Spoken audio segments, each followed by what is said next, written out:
सबके जान गे पैसा तू देसी सामान गे पैसा तू देसी सामान गे तोहर हिप्पी मानो सबके जान गे पैसा तू देसी सामान गे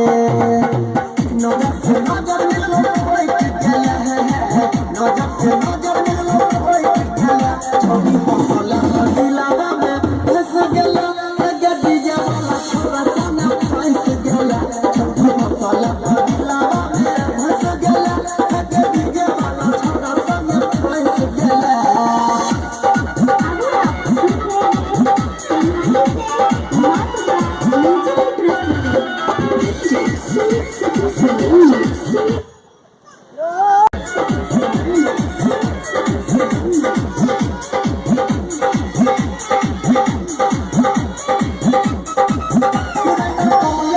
Bel ko chadhai